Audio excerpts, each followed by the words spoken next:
Dans la série Les Contes élégants, aujourd'hui l'histoire du cochon d'Itsasu.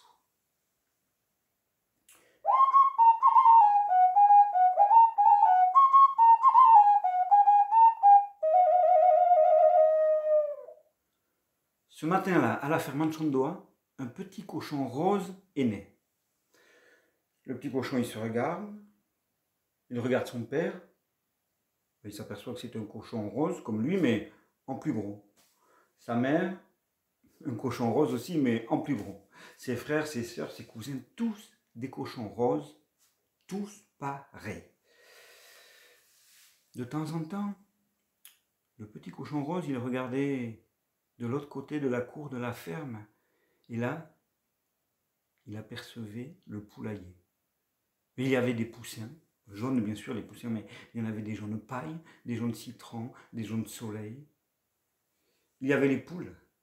Les poules, il y en avait des rousses, il y en avait des noires, des blanches, il y en avait même des noires et blanches. Et les coqs, avec leurs plumes multicolores, des plumes bleues, vertes, oranges, jaunes. Le petit cochon, il était émerveillé. Un jour, il s'est retourné vers ses parents et puis il a dit « Mes chers parents, je pars. Je vous aime, mais je pars. C'est décidé. Je ne veux plus être un petit cochon rose. Non, je vais devenir un poulet. » Ses parents, choqués, ils ne savaient plus quoi dire. D'ailleurs, ils n'ont pas eu le temps parce que le petit cochon rose, il avait déjà traversé la cour. Il était devant la porte du poulailler. Il avait déjà frappé. Le plus vieux des coqs est arrivé. Il a dit « Oui, qu'est-ce que tu veux, toi ?» Voilà, c'est délicat, je voudrais vous expliquer, voilà, j'arrive de l'autre côté, je voudrais rentrer chez vous et je voudrais devenir un poulet. Devenir un poulet, mais... Non mais franchement, tu t'es vu? Tu m'as vu? Tu nous as vus? Non mais je crois que ça va pas être possible. Pas être possible. Mais si, dit le petit cochon rose, je vais tout faire pour devenir un poulet, je vous promets. Bon, écoute, dit le coq, on va faire une réunion avec les collègues, je reviens. Donc, toutes les poules, tous les coqs, ont fait une assemblée et ont discuté. Ça a duré des heures. Ben, bien sûr, il y a ceux qui disaient « Mais non, c'est pas possible, il n'est pas fait comme nous. Et puis, il ne parle pas la même langue. Non, c'est pas facile. Non, les cochons, c'est une drôle d'espèce. Hein.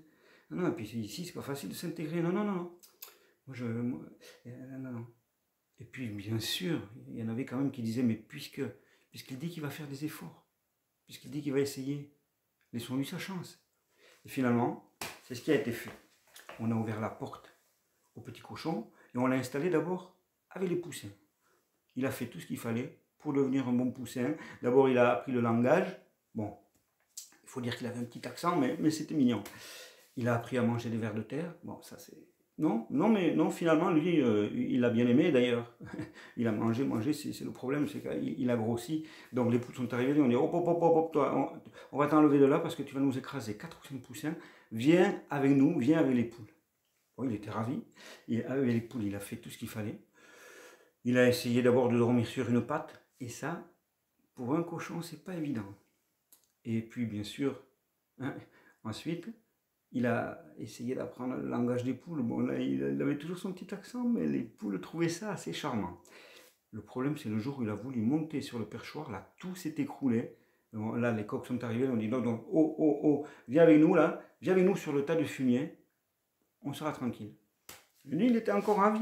Il a appris donc à se lever tôt, il a appris à chanter le matin, et puis tout se passait bien, sauf que les fêtes d'Itsasu approchaient. Et la fermière Mirenchu, il fallait qu'elle prépare le repas pour le dimanche. Oui, elle devait préparer du pâté, du saucisson, du jambon.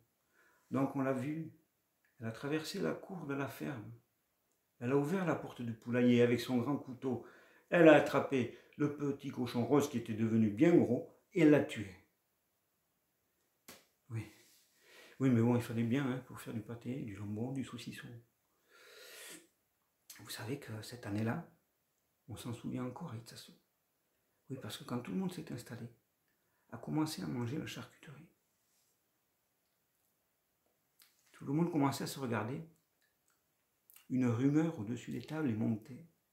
Et on a entendu « Hé, vous trouvez pas que ce cochon, il a un goût bizarre. Ouais. Vous trouvez pas que quand même ce cochon il a un goût...